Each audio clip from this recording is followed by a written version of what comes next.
لآمده هلبجارتنا شارەداریە هەفتە سبێدا دەست پێ کرد و دوچارێ بەرێ بارێدا بداوی هات.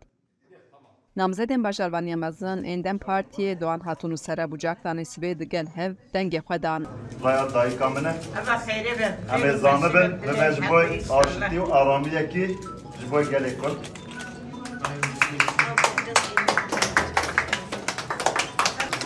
Daxwaza me li hemû gelê me ev e.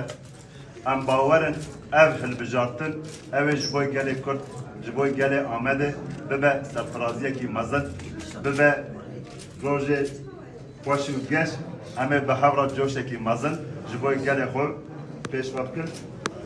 Tamam. Wan jî bangewazî kir ku ger îrada xwe bixin sindoqê û dengê xwe bidin. Êja gotinê ku li Amedê beşdarî kêm bû. Hate gotin bandora rojiya Remezanê jî heye, li gorî dibistanên ku dengê Amerîka şopandin, di sindoqên ku 305 deng hebûn, ji sedî zêdetir deng nehatibûn bikar anîn. Bandora metirsiya tayînkirina qeyûman jî heye. Lê giştî li Amedê çaverê bû ku beşdarî kêmtir bibe. Di gel wê gelek mirovên kal û pîr jî hatibûn dengê xwe dan. Saçma xerebi. Tamam. He? Ada kullanıcı xwe. Daha iyi. Tamam daha iyi. Li navçeya peyasê namzedê AKP Alî Rıza Firat û namzeda Dem Partî Berivan Sincar li heman dibistanê dengê xwe dan.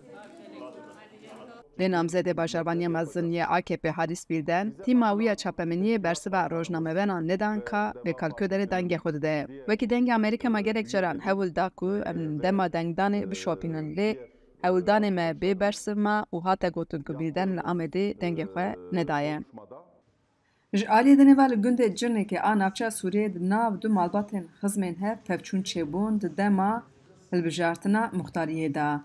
Emîn Çelîk hate kuştin û 12 kes jî birîndar bûn. Li gorî zanyaryê ku bi dest xistine, rewşa du kesan pir giran e. 12 kes hatin desteserkirin û dozgerî lêpirsînekê berfireh da dest pê kirin. Dem Partî dibêje Emîn Çelîk berpirsê sindoqê ê Demê ye. Dem Partî.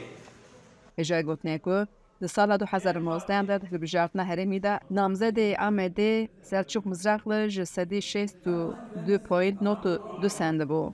Di sala 2014 de jî namzeda BDP Gülten Kışanak ji sedî 55 deng girtibû. Hacı Can Farqîn, Dengê Amerîka, Amed.